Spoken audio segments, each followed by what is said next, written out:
Assalamualaikum warahmatullahi wabarakatuh. Salam Om Swastiastu, Namo Buddhaya, Salam Kebajikan.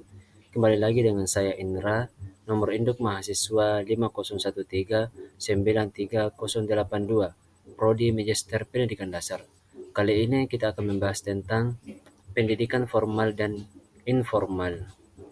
Pada topik pembahasan yang pertama yakni dalam konteks pendidikan dasar di Indonesia, bagaimana perbandingan antara manfaat dan tantangan dari pendidikan formal dan informal? Dan sebagai guru sekolah dasar, bagaimana Anda dapat mengintegrasikan elemen-elemen pendidikan informal ke dalam kurikulum formal untuk meningkatkan keterampilan sosial, kreativitas, dan penerapan pengetahuan dalam kehidupan sehari-hari siswa? Yang kedua, pendidikan formal dan informal memiliki peran yang signifikan dalam pembentukan karakter dan keterampilan siswa di tingkat pendidikan dasar. Namun di Indonesia, masih banyak anak-anak yang mengalami kesenjangan dalam akses terhadap pendidikan formal. Dalam hal ini, bagaimana pendekatan Anda untuk memastikan bahwa pendidikan informal juga dapat memberikan kontribusi positif bagi perkembangan mereka? Kita masuk pada topik yang pertama. Pada poin A, menggunakan pembelajaran berbasis kegiatan sosial dan masyarakat, yakni mengintegrasikan proyek-proyek yang melibatkan masyarakat sekitar, seperti membersihkan lingkungan, pengumpulan dana untuk kegiatan sosial, atau wisata edukatif ke tempat bersejarah. Dengan adanya kegiatan ini, akan memberi pengalaman langsung yang mencerminkan pembelajaran di luar kelas dan meningkatkan keterampilan sosial serta tanggung jawab siswa. Pada poin B, mengembangkan teknologi dan media kreatif, yakni mendorong siswa untuk membuat karya seni seperti membuat video pendek atau cerita yang berhubungan dengan kehidupan sehari-hari, sehingga mereka belajar mengekspresikan kreativitas dan menerapkan pengetahuan secara praktis. Hal ini juga menanamkan apresiasi terhadap budaya dan lingkungan sekitar mereka.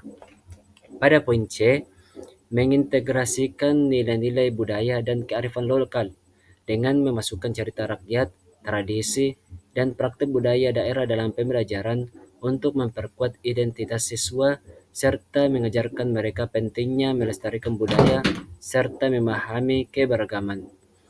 Pada poin D, memfasilitasi pembelajaran di luar ruang kelas, yakni memberikan kesempatan untuk belajar di lingkungan alam terbuka, seperti kebun sekolah atau tempat komunitas, agar siswa dapat belajar tentang ekosistem, penggunaan sumber daya alam, dan penerapan pengetahuan ilmiah secara langsung.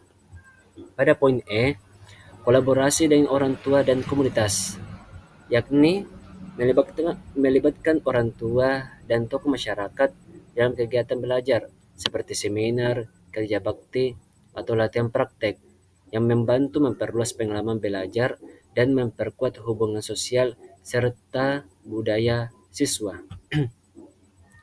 Kita masuk ke topik yang kedua pada poin A, yakni meningkatkan keterlibatan dalam pengembangan komunitas dengan menjalin kemitraan atau kerjasama dengan lingkungan sekitar seperti keluarga, lembaga masyarakat, dan organisasi lokal untuk menyediakan kegiatan belajar yang relevan, menarik, dan fleksibel bagi siswa yang tidak mudah mengakses pendidikan formal. Pada poin B, mengadaptasi kurikulum dan metode pengajaran, yakni menggunakan pendekatan pembelajaran yang berbasis konteks lokal dan sumber daya yang tersedia di lingkungan sekitar, sehingga proses belajar tetap berjalan meskipun siswa mungkin mengurangi frekuensi menghadiri sekolah formal. Pada poin C, menggunakan teknologi dan media alternatif, yakni memanfaatkan teknologi seperti media sosial, aplikasi belajar daring, atau materi belajar berbasis audiovisual yang dapat diakses di rumah dan di komunitas untuk memastikan keberlanjutan pembelajaran siswa. Pada poin D, mendorong pembelajaran mandiri dan kolaboratif di lingkungan sekitar. Kita dapat mengajak siswa tentang pentingnya belajar mandiri dan mengorganisasi kegiatan belajar kelompok di lingkungan masyarakat, seperti kegiatan belajar di rumah, kegiatan keagamaan, atau kegiatan budaya yang bersifat edukatif. Pada poin E, memberikan dukungan psikososial dan motivasi, yakni dengan mengedukasi keluarga dan komunitas tentang pentingnya pendidikan, serta memberi motivasi kepada siswa untuk tetap belajar dan mengembangkan potensi diri di luar jam sekolah formal. Untuk pendekatan pada pendidikan informal, kita dapat memastikan bahwa pendidikan informal berkontribusi positif dengan mengintegrasikan kegiatan belajar di luar kelas ke dalam kegiatan sehari-hari, seperti mengadakan yang namanya proyek berbasis masyarakat, pelatihan keterampilan, dan kegiatan budaya. Pendekatan ini dapat meningkatkan soft skills, karakter, dan pengetahuan siswa secara praktis dan kontekstual, sekaligus memperkuat peran orang tua dan komunitas dalam pembelajaran anak.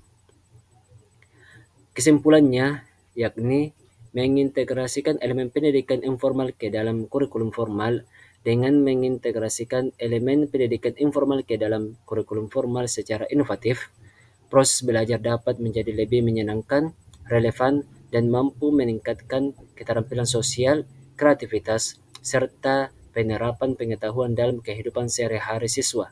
Dengan demikian, peran guru tidak hanya terbatas pada kegiatan di kelas, tetapi juga sebagai agen perubahan yang mampu memanfaatkan dan mengembangkan pendidikan informal agar dapat mendukung perkembangan siswa secara menyeluruh, terutama mereka yang menghadapi kendala akses terhadap pendidikan formal.